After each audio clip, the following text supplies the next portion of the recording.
Hello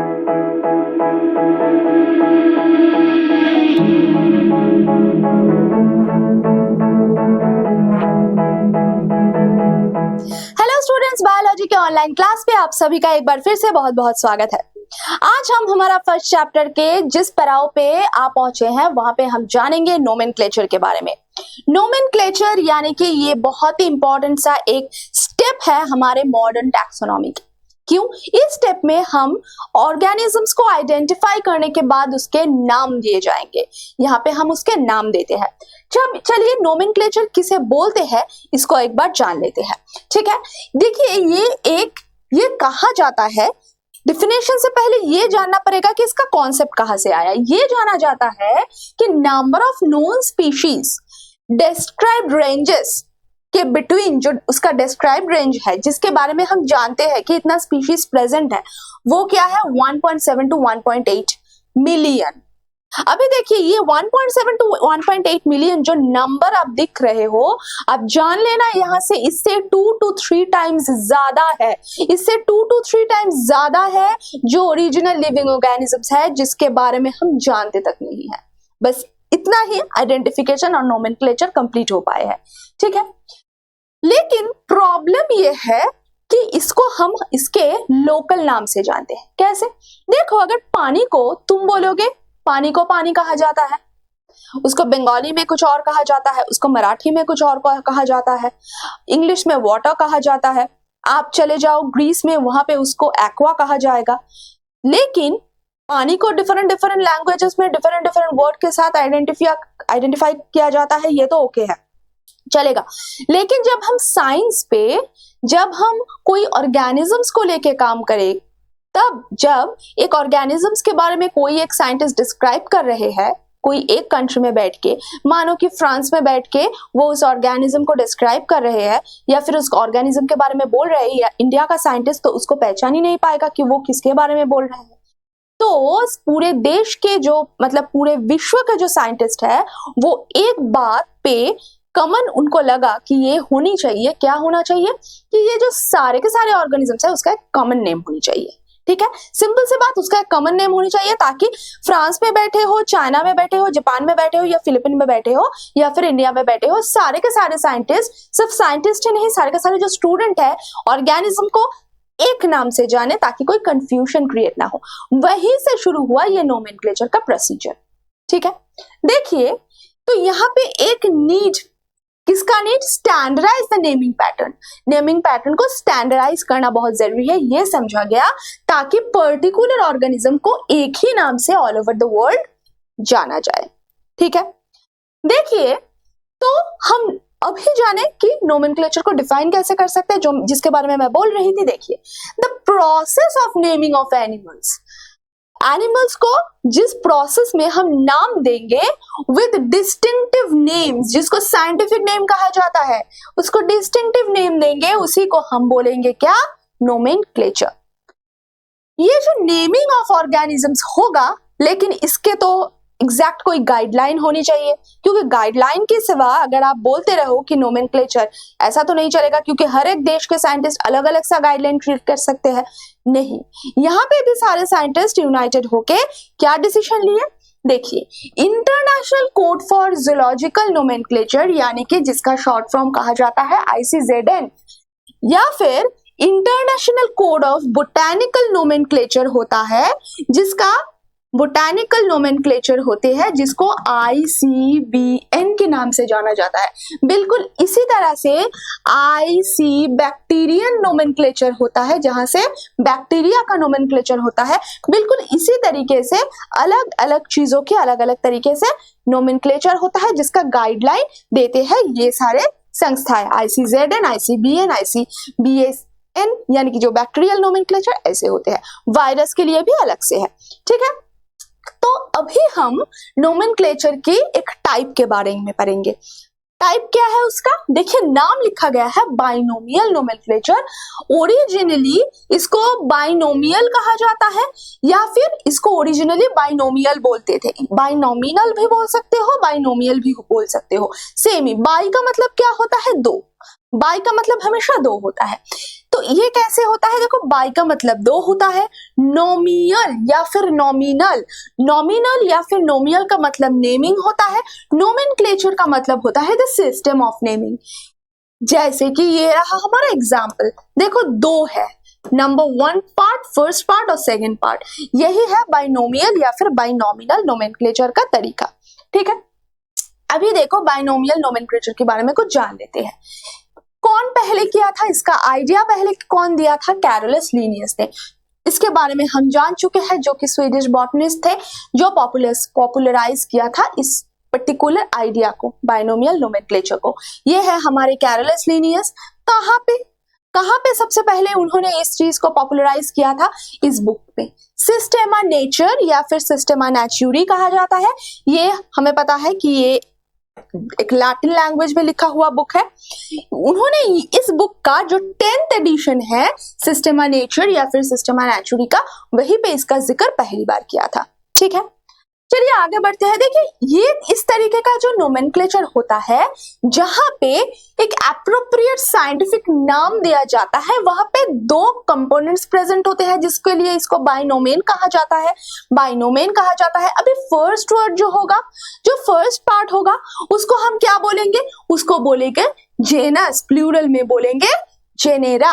और second part जो है वो प्रेजेंट करेगा एक स्पेसिफिक एपिथेट, यानी कि द स्पीशीज नेम।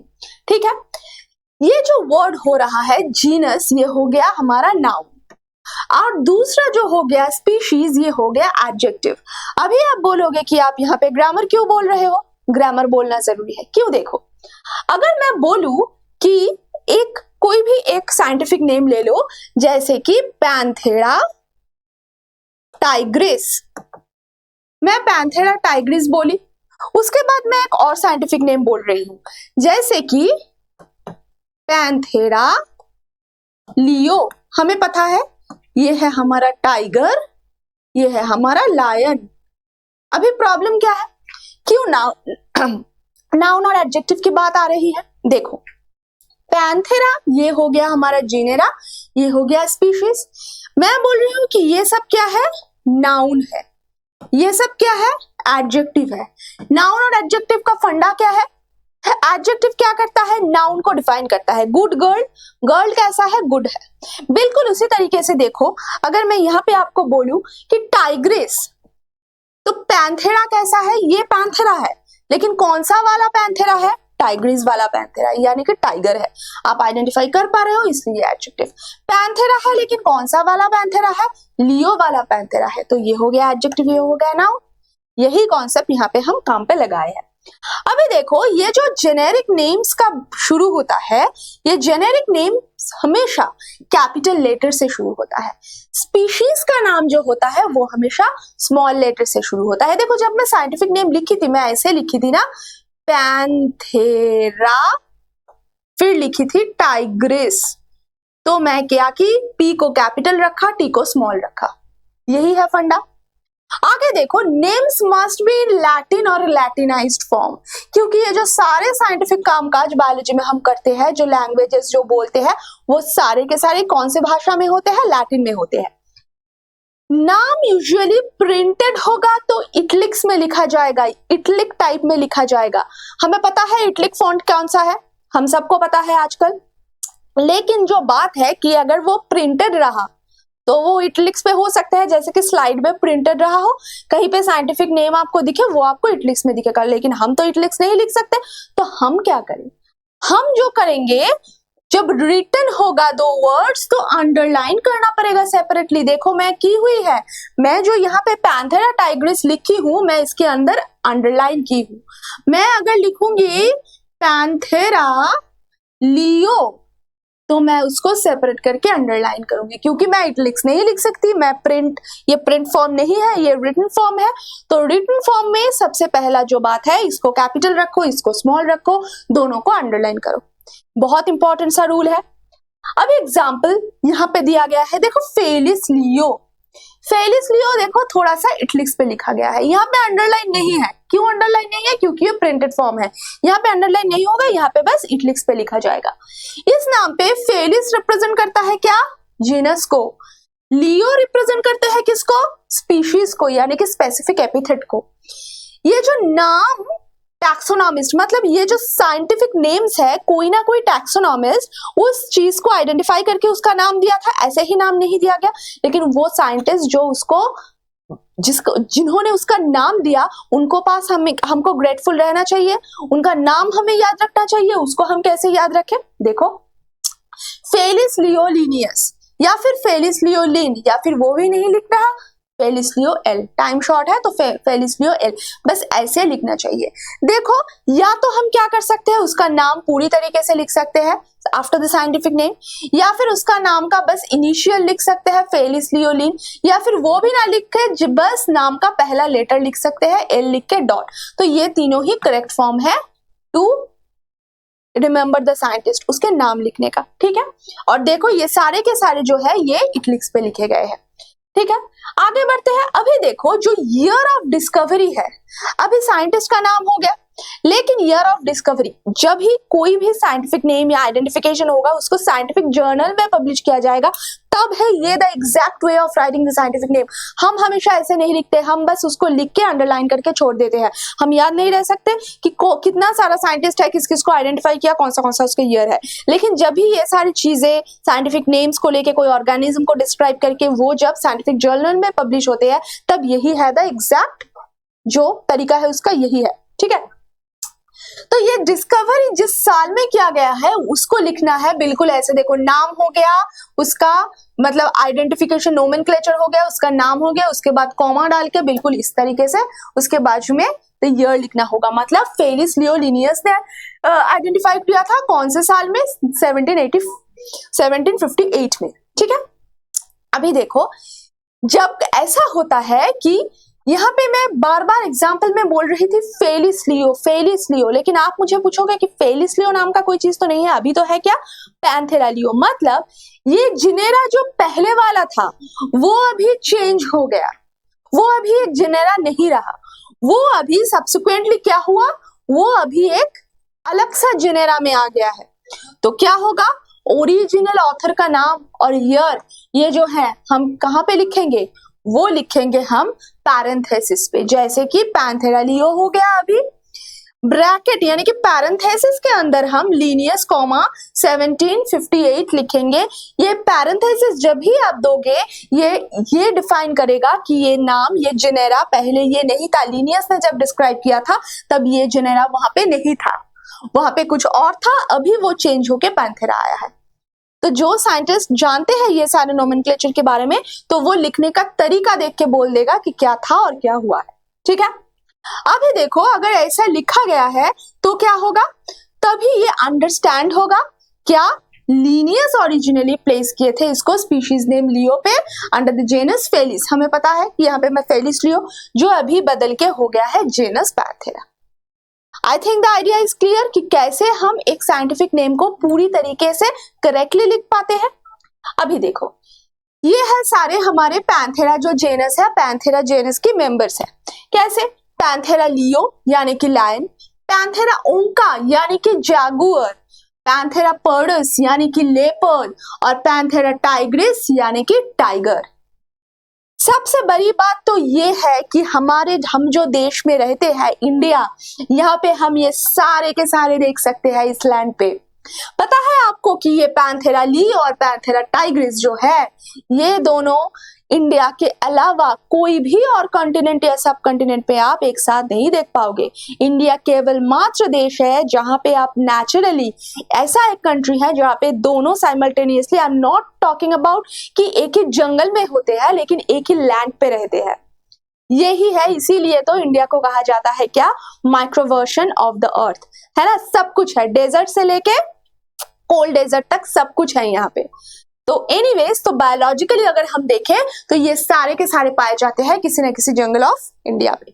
ठीक है, अभी देखो, ट्राइनोमियल नोमेनक्लेचर का एक कॉन्सेप्ट है। हम बाइनोमियल के बारे में बोल चुके हैं, अभी ट्राइनोमिनल या ट्राइनोमियल नोमेनक्लेचर, इसे हम किसे कहेंगे? हमें कुछ कुछ पता है क्योंकि हम सब स्पीशीज का कॉन्सेप्ट ऑलरेडी जान चुके हैं। देखो, यह है extension of the binomial nomenclature system. Binomial nomenclature का एक एक्सटेंशन है ये सिस्टम परमिट क्या करते हैं कि हम डेजिग्नेशन दे सब स्पीशीज को, जिसके लिए ट्राइनोमेन मतलब जीनस हो गया, स्पीशीज हो गया, उसके बाद सब स्पीशीज का नाम देना भी जरूरी है। देखो, ये सिस्टम में क्या होगा, जो कैटेगरी होगा below the level of species यानी कि सब स्पीशीज, तो उसमें क्या होगा, द वर्ड जो डिनोट करेगा सब स्पीशीज को वो तीसरे पे आएगा। जैसे कि मैं अगर बोलूं होमो सैपियंस, फिर से सैपियंस, अब ऐसा क्यों लिखी हूं मैंने? होमो हो गया जीनस, सैपियंस हो गया स्पीशीज, ये सैपियंस हो गया सब स्पीशीज। क्या हम सब स्पीशीज है? ऑब्वियसली, अगर मैं आपको बोलूं कि हम सब स्पीशीज है तो आप मुझे पूछोगे कि कोई और सब स्पीशीज कहां पे एग्जिस्ट करता है? करता है नहीं, करते थे, जो अब तक एक्सटिंक्ट हो चुके हैं। एग्जाम्पल के तौर पे होमो सैपियंस निएंडरथलेंसिस, जिसको निएंडरथल मैन बोला जाता था, ठीक है, वो होमो सैपियंस इवॉल्व होने से पहले एग्जिस्ट करता था, तो हम भी एक सब स्पीशीज है। तो ये हो गया सैपियंस हमारा सब स्पीशीज का नाम। बिल्कुल जिस तरह से कॉर्वस स्प्लेंडेंस, बिल्कुल उसी तरह से। तो तीनों नाम है, हो गया हमारा ट्राइनोमियल नोमेनक्लेचर। जब हम सब स्पीशीज का नाम लिखेंगे तो वहां भी इनिशियल पहला जो वर्ड होगा वो स्मॉल पे होगा, और क्या होगा, उसको भी पूरी तरीके से अंडरलाइन करना है। कभी भी ये गलती मत करना कि स्पीशीज और सब स्पीशीज को बहुत सारे बच्चे एक ही साथ अंडरलाइन में ला देते हैं, लेकिन वो बिल्कुल गलत है। एक साथ ना लेना है, तीनों वर्ड को ट्राइनोमियल है तो सेपरेट करके अंडरलाइन करना, ठीक है। और अगर वो प्रिंटेड रहा तो वो भी लैटिनाइज्ड फॉर्म यानी कि इटलिक्स पे होगा। आई थिंक हमारा जो कंसेप्ट है वो क्लियर है। देखिए एग्जांपल्स, यहाँ पे तो प्रिंटेड है इसलिए इटलिक्स पे लिखा गया है, ठीक है। देखो, आज हम जान चुके हैं कोई भी एक चीज को, कोई भी एक लिविंग ऑर्गेनिजम्स को आइडेंटिफाई करके उसका नाम कैसे दिया जाएगा। आगे के दिन हम चल के क्या देखेंगे, द स्पीशीज कॉन्सेप्ट, ये हम डिस्कस करेंगे हमारा नेक्स्ट वीडियो पे। अब तक हम जितना भी पढ़े ना उसको रिवाइज करते रहो, ठीक है। बहुत जल्द मिलते हैं हमारा नेक्स्ट वीडियो पे, तब तक के लिए good bye, tata, thank you, take care. Hello student, आप लोगों को हम लोग का वीडियो कैसा लग रहा है ये बताना बिल्कुल मत भूलिएगा कमेंट सेक्शन में। और ड्रीम्स एजुकेशन सेंटर का जो फेसबुक पेज है और यूट्यूब चैनल है वो लाइक, शेयर और सब्सक्राइब करना बिल्कुल मत भूलना, जिसका लिंक नीचे डिस्क्रिप्शन बॉक्स में दिया हुआ है। और अगर आप लोग ड्रीम्स ऑनलाइन क्लास का रेगुलर वाइज क्लास करना चाहते हैं तो विजिट करिए हम लोग का वेबसाइट www.dreamsonlineclass.in। और आप लोग वेबसाइट से अगर ना करें तो आप लोग एप्लीकेशन भी डाउनलोड कर सकते हैं, वो गूगल प्ले स्टोर और एप्पल ऐप स्टोर में अवेलेबल है। ऐप डाउनलोड करने के बाद उसे रजिस्टर कर लीजिए। फिर हम लोग मिलते हैं कोई दूसरे और वीडियो पे। Till then, thank you, take care.